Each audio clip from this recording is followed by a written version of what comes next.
All right, gentlemen, episode 32. Oh, 3 away after this week. Yeah. Listens have been down the last 2 weeks. So I don't know what we're going to do about that, but we're just going to keep plugging along. All right, so we had football this week. We had UFC fights. Mm-hmm. We had a Stanley Cup champion. Mm-hmm. And baseball playoffs have kind of kicked off. Mm-hmm. So where would you like to begin? Let's start with Stanley Cup. Okay. Yeah, you always start with the champion first. All right. Go ahead then. I mean, they put together a great 6 games. They dominated Game 6. I don't know what the final shot count for Dallas was, but at one point, I think, end of the second, they had 8 shots. They had 2 in the first half because I had a bet for them both to score at least 1 goal in the first period. And when I flipped it over from watching football, it was 1-0 Tampa Bay, and Dallas had 1 shot. There was 3 minutes left. So they, being the Tampa Bay Lightning, Taylor and I are on the same wavelength. For the viewers at home that don't know. Didn't know if we were just going to skate right past that. Oh, nice. Nice. Yep. So Tampa Bay Lightning won the Stanley Cup in 6 games over Dallas. There were some close games early in the series, but yeah, definitely game 6. I mean, they shut them out 3-0. 3-0. Yeah, they were very dominant. Dallas really wasn't in that game, in my opinion. Yeah, and I felt like after Dallas won Game 5, I think you kind of knew Tampa wasn't going to let it happen again. And it was going to be the end of it. I mean, Dallas. So it was at one point the series was 3-1. Dallas won Game 5 to make it 3-2. I have no faith in pretty much any team coming back from a 3-1 deficit. Really, I'll bet against that every single time. I do like seeing series go a little longer, though. Yeah. That's always more fun. The hockey fan in me selfishly wanted to see a Game 7. To me, there's not much more exciting than Game 7 in the It would have been NHL interesting Stanley Cup to Finals. see that Game 7 without fans, though, because that energy level's not quite there without it. Yep. So, yeah, Tampa won. Victor Hedman won the Conn Smythe Trophy, which is the playoff MVP. I believe he scored 10 goals, which is third all-time for a defenseman in playoff history for one playoff run. Correct. He had 25 points in 25 points in 26 games, I think they played. Yeah. Those are big numbers for a defenseman, especially in the playoffs. I think he was the 9th or 10th defenseman to win the Conn Smythe. So. How did the points work again? I'm not big on hockey. Is it 3 for a goal and 1 for an assist or something to that extent? Just straight 1 each. Yep, just one and one each. Yep. So points are goals plus assists. Gotcha. So, yep. The funny thing is, kept talking about Nathan MacKinnon and how he's taken over hockey, especially did the first 2 series. I think up until Game 2 of the Cup Finals, MacKinnon was still leading the playoffs in points. Yeah. Yet he had been eliminated 2 series ago. That shows and how I dominant he had was. I didn't even think about Hedman winning the Conn Smythe because obviously all the talk was Kucherov and Point the whole time. Yeah, I thought it would be a toss-up between Hedman and Point. Kucherov was good, but Point was way better. Yeah. I'm okay. Then I looked at, because I did a DraftKings for the entire series. Hedman was my captain, and I don't remember how many points he got me, but it was a ton. And I think it was series before I did one too, and he was the same way. And he was just solid. And I think you mentioned it last week. Hedman's probably the best defenseman in the league. Yes, he So is, in my opinion. So that was the Cup Finals. So I was back and forth between football and that, which is weird, like you said a couple weeks ago, to watch football and then turn around and flip the channel and watch Stanley Cup Finals. So we'll be, I think the draft is actually next Tuesday. There's going to be a quick turnaround. Draft is next Tuesday. Free agency Sunday, right? Free agency starts a few days later. And then, typically their off season is spread out over 2 months. This year it's all packed within a 3-week span. So when do they typically go back for camp? Typically, they would already be back. The season would be starting next week. Oh, it's true, yeah. I think there was 1 year it started the last week of September, but it usually starts first week of October. Do they know the game plan? Like, what are they going to do? So they haven't set an exact date. Originally, they wanted to start somewhere around Christmas time or like a couple days after Christmas, but it sounds like they've decided to push that back. So I expect they won't start until like the first week of January. Yeah, I was expecting like Makes sense. mid-January. Wait for the holidays and just yeah. So it will be 2.5 months delayed. So I haven't seen the whole plan of what they're doing for next year. Eventually, I think we mentioned when all this shit was first going down, the hockey was the most willing to push their seasons out and kind of alter things for the future. But I think eventually they'll still walk it back to a normal schedule, but it may take. Is there any chance they could technically get back? I mean, they have a big off season. So let's say they start in January. Not do like a big off season next year and just. I think they'll be closer next year. Yeah. They might be a little late. I expect the Cup to be like August, early August maybe. Yeah. I would say yes. I think next year the season will clearly end later than usual, and I think they'll just do another shortened off season, and therefore the 21-22 season will start maybe only a month delayed instead of 2.5. Yeah. So they haven't said anything about cutting games out of the schedule. They're just going to try and squish all the off season. Eventually get back on track. Yeah, I don't think they'll cut games out. But then the interesting thing is if they do get back somewhat on track for 21-22, then you have the Winter Olympics, right? In 22. No. 20.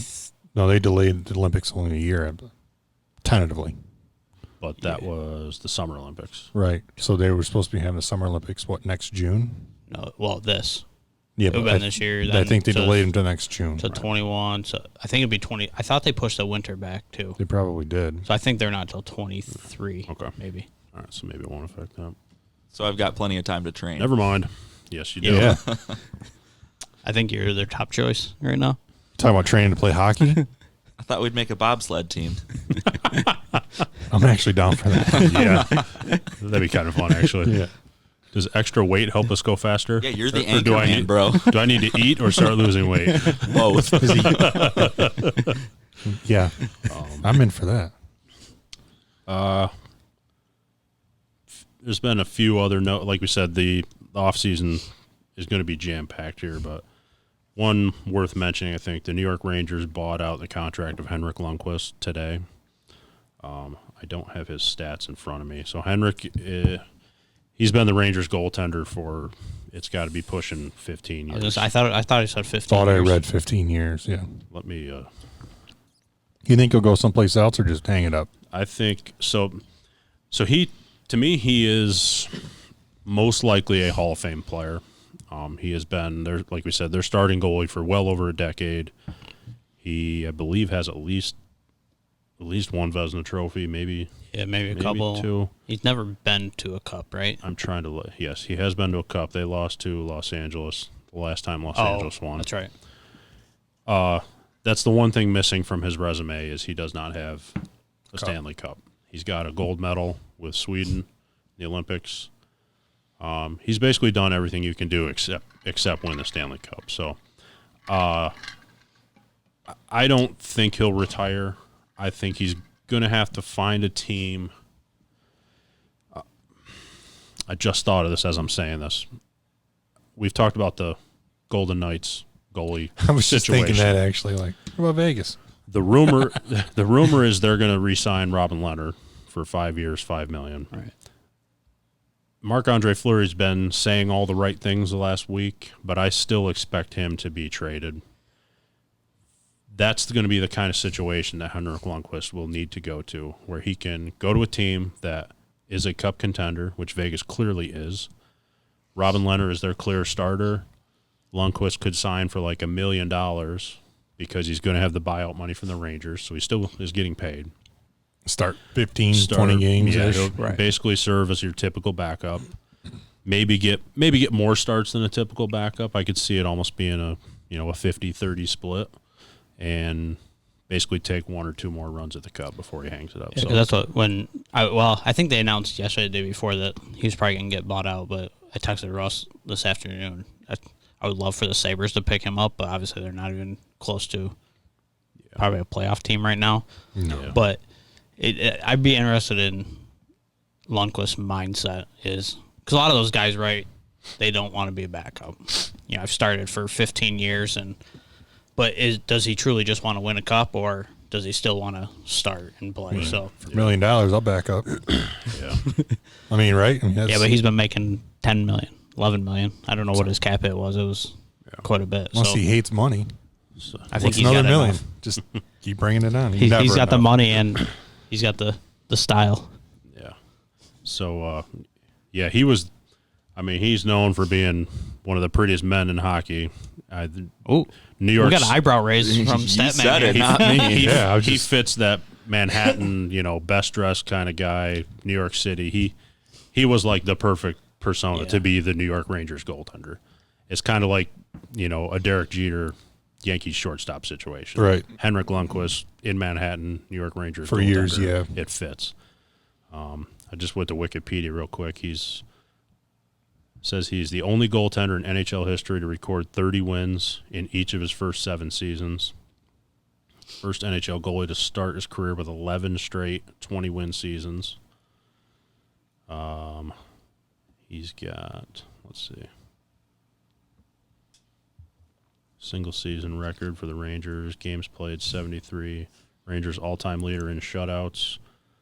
Rangers all-time leader in wins with 449, which has got to, if you want to look that up, NHL wins leaders. That's got to be top 10 all-time goaltender wins. Fastest goaltender to record 400 wins. Most shutouts by Rangers goaltender. Most playoff wins by a Rangers goaltender. If you're looking for Henrik, he's 6. 6 all. So okay, so 6 all time. 887 games played and 459 wins. It's led by. Do you know who it's led by? It'd be Brodeur. Yeah. Yep. With 691. Yep. It's quite turn around by Statman over there. It is. I like that. He's learning. Fastest thumbs this side of the Mississippi. That side of the table. There you go. So Brodeur's number 1 in wins and shutouts all time. To me, it's a Hall of Fame career, and we don't usually talk about buyouts and stuff at the end of their career, but he's done enough to warrant a little conversation. Yeah. It will be interesting where Sounds he good. goes next year. Numbers don't lie. Correct. Numbers do not lie. Especially under the bright lights in New York City. Some athletes just aren't built for that, and he clearly was. There's definitely guys. I think we've seen it a lot, like with the Yankees, that there's guys there that just. I always wonder what happened with what's his face there. AJ Burnett. No. Oh, What the that's my favorite, dude. He's on like $100 million deal, and then he won like 5 games. how's his name? He went to Seattle after What sport are you talking? baseball. I'm drawing a blank. Oh, Cano. Cano. Yeah. Yep. I mean, the guy. I like the effort, but AJ Burnett was like the most random. Dude, that's my favorite. AJ Burnett. He got like $21 million a year, and he won like 5 games for him. Yep. Anyway, because I mean, Cano went to Seattle, which is kind of a small market compared to New York. Well, it is a small market compared to New York. Yeah. Everything is. But it's not split multiple ways. That's one way to look at it. What do you mean split multiple ways? I mean, New York's split because you've got the Yankees and the Mets. Yeah, but it's, I know that the Mets, you might as well live in New Jersey or whatever you want to say, but like. yeah, but you're still in New York, and if you're a big name in New York, regardless of what team you play for, Yeah. there's more opportunity. Yeah. So that's Anyway, I digress. So that's kind of the major NHL points at the moment. We're gonna, like I say, first round of the draft's next Tuesday, so next time we record, we will kind of have some updates there. I expect a little bit of trade chaos movement in this year's draft, so sweet. we'll definitely have a little update segment there. Yeah. All right, let's move on to football. Week 3 in the books. You know, you finally got what you wanted. What's that? All you wanted was recognition for Josh Allen. So I'm going to look through some stats and whatnot, and I opened Whoa! I wasn't the only one. I know you weren't the only one, but you were the one that specifically called out for it. Is it because I wrote a blog about it? Yeah. Yes. That was like after week 1, I think. Yeah. NBC Sports app gives me like the push notifications, and it says The apology note? What? Yeah, it referred right to you, actually. It said Kyle Crane wanted this. But no, it recognized Josh Allen as a top 5 quarterback. I would go a little further even than that. It'd be, I mean, you're top I'd say 5, top 3. 5. I think top 5 might be loose. It's been 3 weeks. He's so far. But they mean top 5 so far. They don't mean top 5 in the league. Oh, top 5 so far. For sure. There is an apology note going around. Like, to you? To Josh Allen. Oh, okay. Yeah. I don't know who made it, but apparently someone, Big Cat from Barstool sent it to him, apparently. Oh, yeah. And then somebody from the media, he's like, yeah, I heard about it, saw it. It was sent to me, but. The rebuttal that I heard to that post, well, I didn't hear it. I looked in the comments, and it said, well, what about his turnovers and interceptions? And I'm like, or fumbles and interceptions. I'm like, well, if you watch the games, you'd know that you can take away at least one of the interceptions. Now, those numbers are skewed. Yeah. It's almost as if the NFL refs aren't doing as good as they should. Let's get into that game. So the Bills go to 3-0, and they did. They blew that lead. It was, 28-3? Yeah. So they blew the lead, but I definitely felt there was a swing in momentum. That win was never in doubt, was it? Yeah. There was a shouldn't have been. There was a swing in momentum with the interception you're referring to, which was a notable bad call. I want to put air parentheses around the word interception. Right. So I believe by rule, you can look this up. I read it, but if you want to double check and see if what I'm saying is correct, joint possession goes to the receiver, I believe. Correct. Yes. Yeah. I don't even have to look it up. I already read that. Okay. And I'm not sure it was even joint. I was going to say, I wouldn't even really call it. No, because as soon as his back hit the ground, he's down. Yeah. Right. And then the guy jumped on it. Right. Go. And then we can go even further, and I'm going to call bullshit on the offensive pass interference. Like, you barely touched him. Like, everyone's fighting for a ball. It's a jump ball at that point. But that's neither here nor there. The fact that they got the ball back. Which one was that? Who was that on? That was on the catch on the interception. The interception. Oh, on the interception. Got you. They called offensive pass interference on it, too. I think that was an offensive pass interference. I've seen worse. Well, yeah, and we've Seen a lot worse. A lot less touching, too. But at the same time, I think it was offensive pass interference. And then I think what excuse me, what was really annoying Monday morning was I saw on ESPN the typical shit that nobody wanted to give credit to the Bills as a team. I even sent a text to somebody because they called me Sunday night to talk about football and stuff like that. First take, an hour and 45 minutes before they started talking about the Bills. They did their entire show about the Cowboys and Eagles and the Saints. Well, it's America's team. You got to talk about them. So an hour and 45 minutes. Yeah. And then when they talk about it, the thing that they brought up, I'm like, okay, this is complete horseshit. And I've seen this play and I've watched it, looked it up, watched it numerous times. Their complaint is that there should have been no interference call on that fourth down. I'm going to be completely unbiased here. Maybe not pass interference, but it's illegal contact. It's still a first down. Yeah. And nobody brought that up. I rewatched that clip over and over. The defensive back engaged with the receiver at about 6 yards out and didn't let him go for 7 yards. His hands touched his shoulders first, still grabbed onto him. And they're trying to say, well, he doesn't know if he's going to block or not. He's 7 yards out. You've got a hold of his shoulder pads. Of course he's going to react and touch him. That if it's not pass interference, it's illegal contact. It's still a first down. Yeah. And even the announcers during the game, when they were showing that call, said he thought it was a good penalty by the defensive back because if he didn't take the penalty, it's a touchdown. It's probably a touchdown. So even the announcer was basically saying, yeah, that's a penalty. Yeah. And if you watch, I don't think anybody was even in the backfield on that play. What do you mean? Like for a running back? They wouldn't. Obviously, Allen could have ran it, but right. I don't think anybody was even in the backfield. It was the fourth down. They had to score. It, yeah. I mean, that's a good point because they're saying, was he blocking? But yeah, if you go back and watch it in slow motion, it's literally like somewhere between 5 and 7 yards. The defensive back engages contact first. And that penalty was 10 yards downfield. Right. So. And then, that's when they call the penalty. So even if it's not interference, it's still illegal contact because you grab the receiver at 7 yards and you can't do that. It's not like you jammed him at the line. He ran toward you, you engaged him. That's illegal contact by definition of the rule. The other thing that irked me was people who said, we'll call them experts on TV. Loose term. Yeah. Upset that that decided the game. It did not decide the game. The Rams had every opportunity. They gave up 2 third and longs, a 3rd and 22 and 3rd and 25 to Cole Beasley. And then that did not decide the game because the Rams still just played piss poor defense. You could have not let Josh score there. If Josh doesn't score was it Lee, wasn't it? Croft. It was Croft scored. Yep. My man Croft with 2. So if he stops him, then we're not talking about it today. But what irritates me is the fact that everyone's like, well, the ref shouldn't call it in that instance. Okay, so it's okay to call it in the second quarter, but you can't call it in the fourth quarter? I've just never been a fan of that statement, like, you can't call that there. And it's like...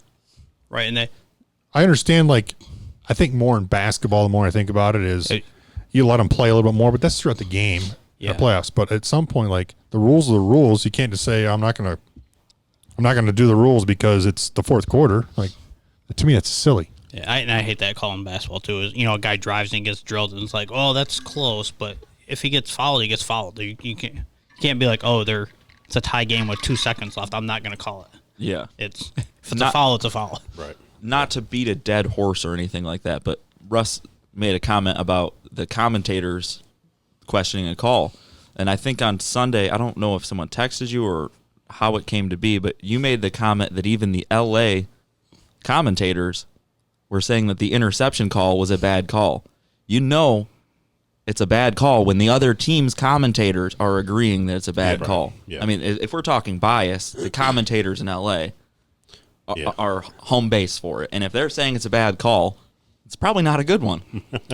I think what it boils down to in the mainstream media of ESPN and all these experts is they'll never respect Buffalo. Buffalo could go out and win. There's like 1 or 2 guys on ESPN that are like, the Bills are legit, type of mentality. I think what it boils down to is Buffalo is it is a small market. It's, in theory, it's a small ass town in upstate New York, and they'd rather be spending money more on how the LA Rams and the Golden Boy Jared Goff went to 3-0. That's what they'd rather be talking about, or the other big name, the Philadelphia, all these big cities, they'd rather be talking about that because they feel like in the long run that garners more money for the NFL. But we all know the Bills have the better fans, so if anybody wants to talk about that, they've lost that vote. And they're 3-0, so that's all that matters. Correct. There's a 3 and a 0. Yeah. It is all that matters. However, I think we talked last week how the first 2 games, they came out hot in the first half and sort of petered off in the second. And week 3 was kind of an extreme version of that to give up a 28-3 lead. But they did. I think they scored their first possession out in the third quarter. No. It was 28-3 at halftime. 28-3 at halftime, and then they were down 32-28. Pretty sure they scored a touchdown in the third quarter. Thought they did. All right. Check the box score on that. I thought they did for some reason. I don't think so. I think they had a 28-3 lead and blew it. Could be wrong. Might be wrong. Bill's box score. But either way, if it happened early in the third, right? Either way, they had a 28-3 lead and blew it in the second half. Right. Yeah, they did. So, Kyle's right. Okay. All right. So they scored early in the third quarter. It still gives them a 28-3 lead. Yeah. And then they blew the 28-3 lead. Was it 21-3 at halftime? Yeah. Okay. Their defense was terrible. Particularly the secondary. Yes, and I don't know if I texted you guys. Edmonds is miserable out there right now.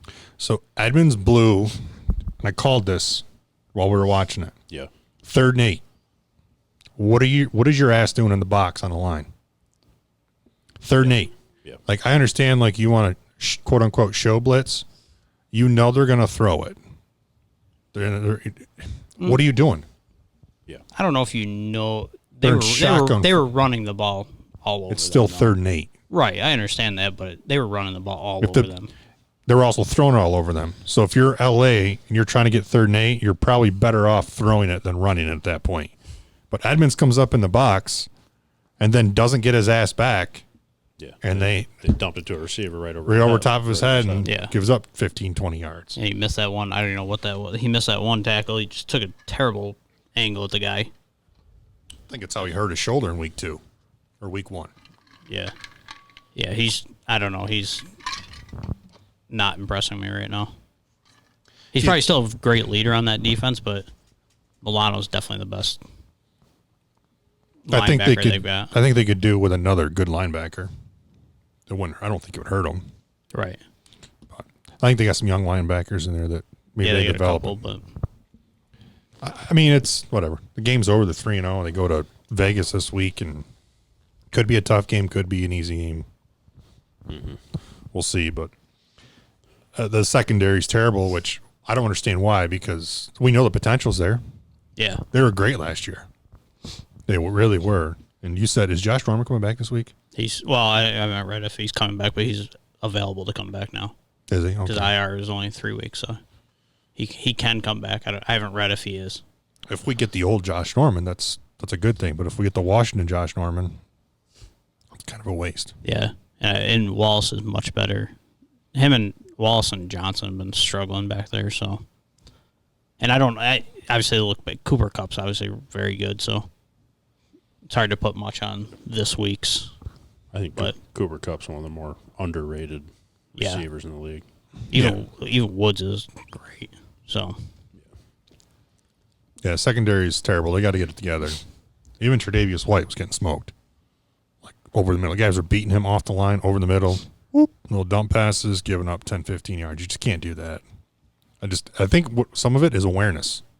They're just not paying attention. Not enough. They're not meshing. I don't know if they're just not communicating. I don't know what it is, but secondary is terrible. We know the potential's there. They just got to get it together. I mean, yeah, it's a good thing they've got an offense, because if not, they'd be 1-2. I mean, someone asked me this the other day, and I said, when was the last time in your lifetime you could talk about how the Bills could just go out and outscore people? Yeah. I mean, last year, the reason 18 years? Yeah. The last time he had the K-gun. I mean, last year they won. They got to where they were because of their defense. Yeah. They didn't put up a ton of points. I believe they have the best scoring offense in the league right now. So, and their defense, I don't even know what their stats are, but points wise, like total points, yards. So, I'll tell you in a second. Without making too much dead air, it's nice to see the Lions finally out of the starting gate. 1-2, baby. Matt Patricia living up to everything. It seems like every ex-Patriots coach, if you will, or staff doesn't ever pan out to anything. I remember when he came to the team thinking this is not going to go over well. And here we are, a couple of years in and some 500 seasons, and looks like we're en route to another one without getting too hasty and ahead of myself. I wouldn't call that on Patricia, though, all of it. GM-wise, I feel like they've just done a terrible job drafting. You mean the Fords? They're sports people. I believe they're the owners. Oh, you mean just the GMs themselves? Just GM in general. I was going to say that if you listen to Detroit radio, it sounds like it's all on the Fords themselves. Well, Miss Martha needs to make better picks. It could be, right? If they're not allowing GM to spend money, then partially on them. But Bills are fourth in total yards, and they are second in points scored. I think overall they're number one offense, I read. So, all right. So you're saying this might be the year? Are you going to go out on a limb? That. No.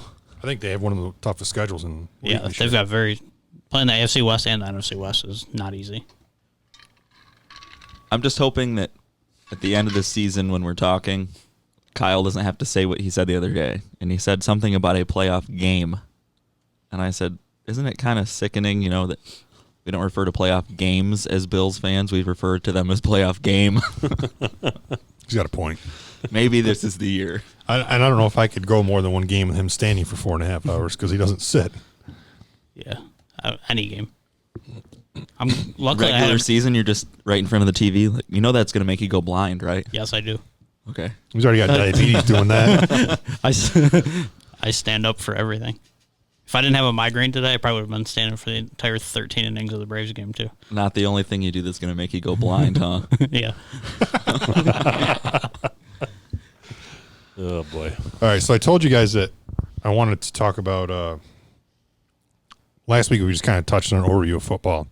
I felt like there were some topics this week that were more specific that we could dig into that have been a lot of chatter for the Monday, Tuesday this week. The Eagles, Falcons, Cowboys, and Saints, they've had some issues not living up to expectations. We can start with the Eagles. I think they are what? 2-1 and 1. Correct. 2 losses and a tie. So their coach essentially played for the tie in overtime. He punted instead of throwing his quarterback out there and at least giving it a shot. 2-1 sounds better than 0-3, I guess. That's what their coach said. The coach who wrote a book called Fearless. Yeah. That's happened. I feel like every tie in the past, 4 or 5 years, because they've been more common. It feels like in the time frame. It feels like one coach always does that. I mean, I realize 2-1 technically sounds better than 0-3, but when you're 0-2 in the situation, try to win the goddamn ball game. And in that goddamn division, because I'm going to apologize to Cowboys fans because I said they would suck this year. They're not doing great, but the Eagles are definitely not winning that division. No, they're not. But we did have this. Someone and I had this conversation on Sunday about when they were going to kick it, and they were saying, one of you was saying, why don't they go for it? And I think it was Kyle and I agreed, don't put yourself out of the game. Kick the field goal, see where the game goes. Don't let it run out and lose when you can get the sure thing, keep the game alive. When he punted, though, they were out of field goal range. I don't know if it was a play or a penalty that put him out of range. At that point, I was many Trulies in, so I don't know. But I know they were not in field goal range. he was truly out I just remember that conversation happening of, wouldn't you rather see the game stay alive than take that huge risk with time running down? Here's what I would do. But You and I were watching a game last year, and I called them, like, here's what I would do. They call pass interference all the time. I'd send a receiver deep and underthrow it and have that guy stop like he's going for the ball and see if he can get it. Try and draw the pass interference. Try to draw the first pass down. interference, yeah. And if you don't, like, Can we sign you as a coach? That's that happened last year. I don't remember the game, but Yeah. I was I don't like, remember they the call game all the time. It's been, more than I. That seems to be the most called flag on the field. To me, that's a play. If you're a good enough quarterback, just have your guy go out, that was your key word there. If you're a good enough quarterback. underthrow it just a touch. The guy reach back for it while the D-backs. I like it. I like the way it shapes up. Try to draw the Doesn't penalty. Wentz always underthrow it?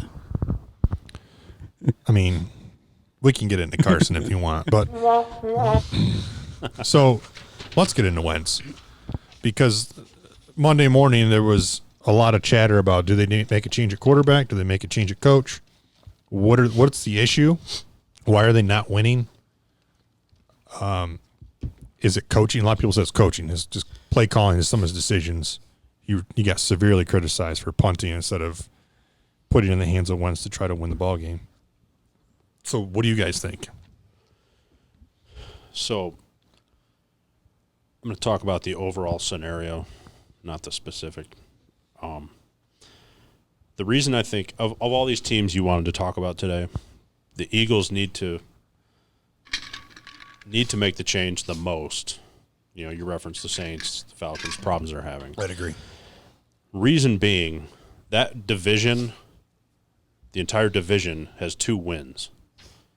Washington and Dallas are tied at 1-2 for the lead. Philly's now 0-2-1, and the Giants are 0-3. Which is also another reason why I would have gone. I understand you don't necessarily know all those scores Sunday when you're playing, but that's also why I would have gone for the win, because 1-2 puts you in a 3-way tie for first place right now. They, at 0-2-1, they still have a chance to win this division, which is a pathetic statement. You ever heard about the tortoise and the hare? Yeah. I know you're referencing Wentz, and we've talked about Jalen Hurts that they drafted. In my opinion, I don't know. I know you like to have quarterbacks sit and watch and learn, but I would make a change now knowing that you still have a chance to win this division. Do you anybody remember what happened the last time Hurts came off the bench? I believe he won a national title. Oh, that's it. Yeah. Came in the game in the middle of a national championship and came back and won. That's not happening this year. No Super Bowls will be won for Jalen Hurts. They don't have national championships in NFL. Wow. He didn't earn it that They much. have a championship. I don't know. That division's so pathetic that none of those 4 teams are out of it, which is why if you're the Eagles, you can't keep putting along and giving it away, I guess. I mean, the goddamn Redskins should be winning that division because Cowboys should be 0-3 too. If it wasn't for another team we're going to talk about. So I looked up some of the Wentz's information. Statistically, it's not terrible. He's putting up fairly good numbers. He had some injuries the year they won the Super Bowl. He got him to that point. They were 11-2 when he got hurt, and then Foles came in and they won the Super Bowl. So they had a good team, obviously. If Foles can come in, not that Foles is terrible. He's already saving the city of Chicago apparently right now, but he clearly had a pretty good team that he was able to come in to step in. Yep. He also had 13 games under his belt of watching and play calling and all of that to kind of go off from. Here's what stood out to me. Since they won the Super Bowl, they are 14-15-1 now through the first 3 games of this year. They have 9 losses by 1 score or less. 9. So to me, that is you're not closing out games, the close games, which we all know is a big difference in the NFL. Like there's a lot of games that are going to be close. You got to win those games. Mm-hmm. Yep. And I think that's part of the issue is that he's just not closing games. Right. Is it the it factor that Mr. Willis likes to talk about? I don't know.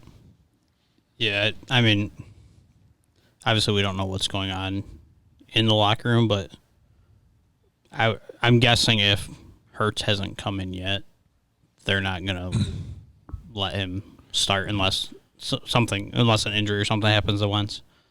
Yeah, Peterson said pulling Wentz would be a knee-jerk reaction. Who do they play this week? Anybody know off the top of their head? No. No,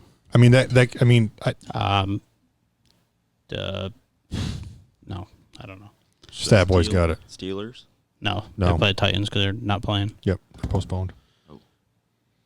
Eagles play the 49ers on Sunday night game. So there's a really good chance that they come out of this week going 4. Yeah. Oh, a very good chance. Even with the Niners potentially playing 9 backups. Yep.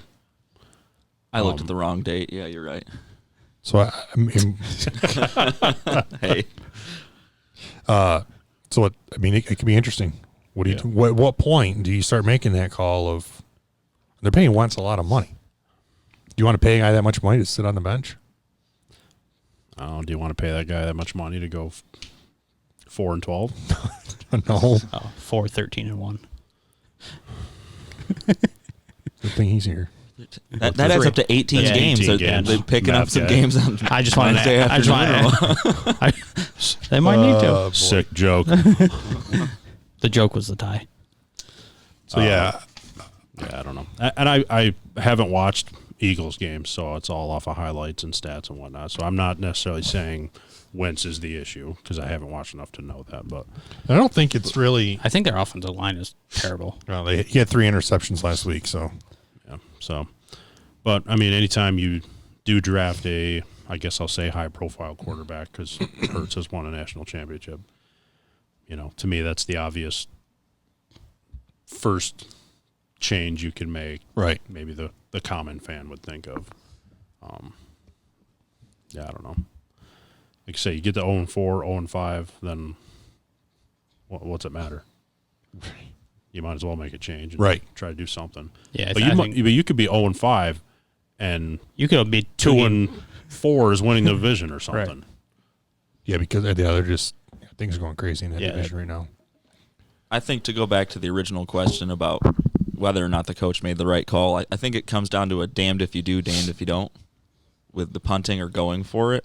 I mean, hindsight's 20/20.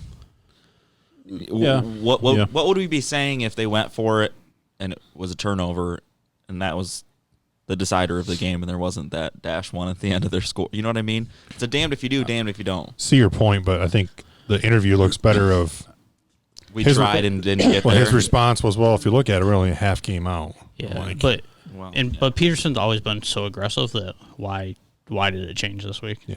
Wrote a book called Fearless. He's always been very aggressive. I think most of the people that are fearless don't write books about it, but I don't know. I'm not stats. really a publishing expert, so Yeah, I don't know the stats, but I'm guessing he might be the coach that's went for it most on fourth down in the past 3 or 4 years. Ran whatever Philly it is. special on fourth down, didn't he? Yeah. So I mean, he's just very aggressive.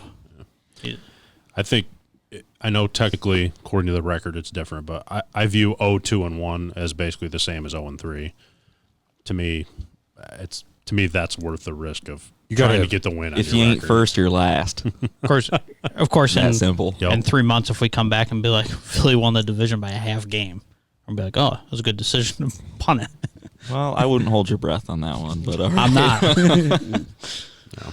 Let's move on to another team that is there's a lot of chatter. Maybe need more changes than the Eagles is the Falcons, who screwed us over last week. I was 4-1 in picks, technically. And the Falcons blew 8. No, you were technically 3-2. No, I wasn't. It was technically 4-1 because the article I wrote, the blog I wrote, was based off the line that was released. The over-under was 53 when I wrote it. Oh. And it moved Sunday. I double-checked, which sensitive subject for him because I texted him after it missed. We'll get into that too, but anyway, the Falcons didn't cover. Not only did that cover, they lost outright, and they blew a lead, like what, 26-10 lead? I think it was 26-10. They didn't score again. Something like that, yeah. And that's 2 weeks in a row they've blown a lead. Yeah. And now everyone's calling for the coach's head. And I talked to a avid listener of our podcast, Mr. Sean, and he is extremely upset with his Falcons right now. McDermott? No. Damn. No. Why would he be a Falcons fan? Yeah. You're right. You said avid listener of our podcast. You said Sean. I thought maybe we're moving on up. Falcons fan. He could be a closet Falcons fan. Yeah, I doubt that. Especially after coaching for the Panthers. Sean wants the coach gone. He says it's time for a change. They need to clean. He said they need a clean house. He's struggled past couple of years since the Super Bowl. Yeah. So They need a clean house. I mean, in my opinion, they got good weapons there. Matt Ryan's still a solid quarterback. He's putting up great numbers. He has. Yep. Yeah, Todd Gurley had 2 great receivers. Yep. It's probably time for a change. So yeah. I think they need a clean house there as well, and we'll see how this week goes. I think the Falcons have a really good potential of also being 0-4. They're playing Packers Monday night, I believe. So Yeah. That's a tough one. yeah. Not to switch No, topics go off the ahead. Falcons, but Aaron Rodgers looks like he's found the fountain of youth this season. He looked very good Sunday night or Monday night, whatever the hell night they played. Sunday night. Yeah. I'm going to ride that Aaron Rodgers fuck you tour train for a while Yeah. Yeah. because he is clearly that's what he's doing right now. Yeah.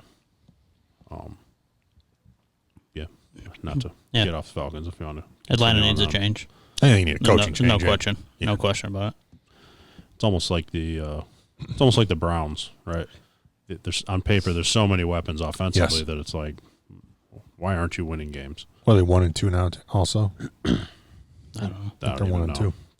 Yeah. I'm not sure. Actually, they might be 2-1. Sounds a lot like if you head straight west from Cleveland, the team over there. No, Browns are 2-1. They lost week 1 to the Ravens. They've won their last 2.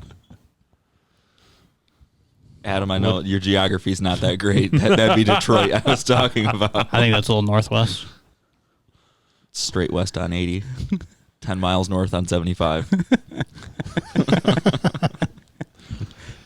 The big one I want to talk about is the Cowboys. I don't think any of us here are Cowboys fans. That's correct. So I feel like our perspectives of all this situation are going to come extremely from the outside. However, I did get a quote this morning from Mr. Jamie Martin. I texted him and said, I need your thoughts for tonight. And he said the offense can play with anyone, the defense can't stop anyone. And he feels like Dak is a top 5 quarterback in the league at this point. That defense couldn't stop a nosebleed, in my opinion, right now. That is awful. Dude, the defense is terrible. So I did some. I have a spreadsheet that I use for other things that I track. Here's some. I'm going to give you some information, and I want you to run with it. Right now, Dak has He's first in the league. He surpassed Josh Allen this past week in total yards. When you throw the ball twice as many times as Allen did. Either way, he's first in the league. Yeah, it doesn't matter. He's got 8 total touchdowns. He's only one of 2 quarterbacks that have over 1,000 yards, the other being Josh Allen. He's first in completions and first in attempts. He's only allowed, I think he's got 2 turnovers, I think is all he has. But when you flip-flop it, the Cowboys are 22nd in rush yards allowed, 28th in pass yards allowed. They as a team, or no, I'm sorry, they're 28th in pass yards allowed and 23rd in rush yards allowed. And they're kind of like middle of the road, I believe, in rushing. But I think part of that is if you're playing from behind all the time, it's kind of harder to like give the ball to Zeke. Yeah, You got to kind of be in control of the game to establish a running game. The Cowboys are 1-2. They should be 0-3. The Falcons fucked that up. They did play some offenses that put up a lot of points. The Rams are currently 8th in total points scored. The Falcons are 4th in total points scored, yet they're 0-3. And the Seahawks are 5th in total points scored, and they're 3-0. So, who's to blame for the Cowboys' issues right now? And I think I know the answer to this, but I don't have a specific answer. I'll let them go ahead and put theirs in. But I do recall hearing this stat that in the first 3 weeks of this season, there have been more points scored than any season in NFL history in the first 3 weeks. Meaning not only is their defense bad, everyone's defense is bad. Or everyone's offense is on. I don't know. You can look at that from 2 sides. But the important part being that stat is true, that in the first 3 weeks, there have been more points scored than any first 3 weeks of any season ever. So to try and like break into this one specific stat might not be as accurate as possible. at the same time, everyone's played 3 games. True. So they've had the potential to. I'm just saying there's 2 sides to the coin here. Yep. But go ahead, guys, whatever you. Who's to blame? Is it somehow Jason Garrett's fault still? That's a great question. It might be. I wouldn't be shocked, actually. Now you brought that up. I would not be shocked if I turned on the TV next Monday morning and they're like, well, Jason Garrett built this team. It's his fault. Yeah. I guess I don't have a specific answer. I mean, it sounds like you threw a lot at us there. The offense is obviously doing good enough to win games. The defense is not.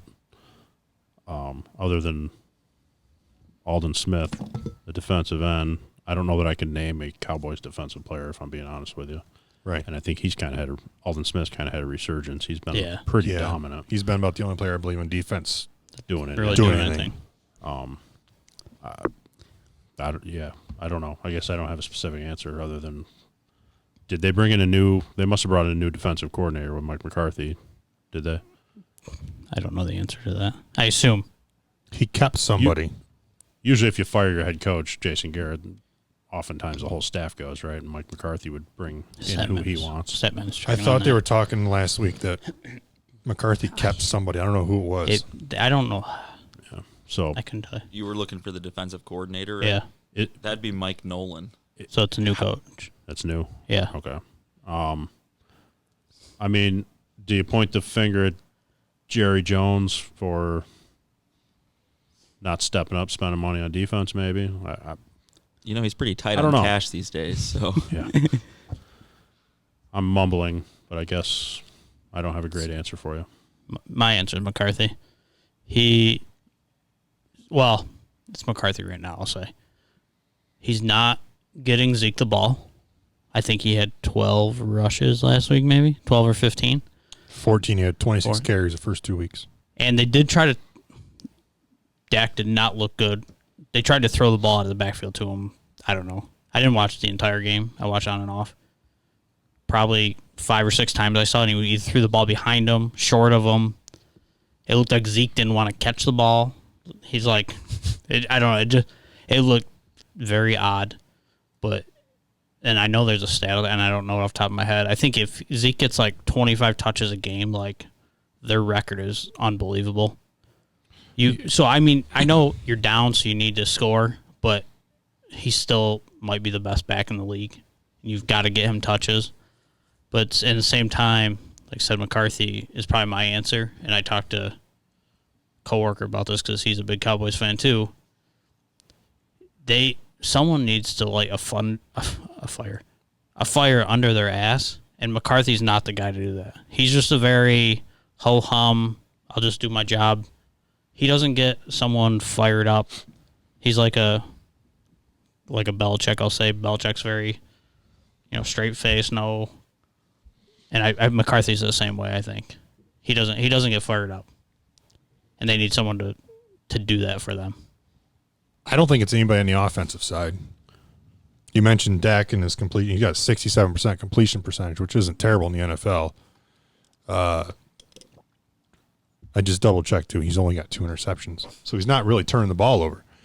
I think it's what irked me, and I'm not even a Cowboys fan. I just kind of didn't like the mentality. Is Jerry Jones, who's the only owner they ever interview week to week, comes out and basically blames Dak for he's got to close those games. It's like you're giving up a shitload of points. Like you can't keep asking him to, cover the ass of the defense because they can't stop the ball. If we're playing small fry football and they can't, sure. We're in the NFL. You guys are supposed to be like professional athletes. You're giving up so many points that even your offense can't keep up. So the offensive line is not good right now either. But they're still putting up points. Yes, but with not being able to run the ball, that's really hurting them. How do you run the ball if you're playing from behind the entire game? That's what I'm saying. But if they run the ball, they can take clock off. When they go 3 and out, it's 15 seconds. They're done because they're throwing the ball so much. There can't be too many 3 and outs if he's throwing for. He's had over 450 yards the last 2 weeks. Right, but but that offensive line is not good right now. He seems hurried back there. He's not able to just sit back and pick the defense. He's throwing a lot of yards, but I feel like he's not able to pick apart the defense like he should be able to. I don't know, dude. Last 2 weeks were 450 yards. Like it's a lot of yards. He's putting up a lot of points. I mean, they're averaging, I don't know what it is per game, but right. But you should throw for 450 when you throw the ball 59 times or whatever he threw it for. That's neither here nor there. The point is they're scoring a ton of points and the defense is giving up more than they're scoring. Right, but I don't know. I think I saw a stat one time that said if you scored 21 points in an NFL game, like that team wins 70% of the time. And I can look and see what they've scored the last 3 weeks, but actually I might have written down, but it's a lot of points and they're just not. You got to stop the ball. If you can't stop the ball, like Atlanta's doing it right now too, they're blowing games. But if you're not, their defense is on the field so much. I don't know what the time possession is, but they're scoring so quick or they're getting out of possession so quick. The defense is out there got to be 35, 40 minutes a game.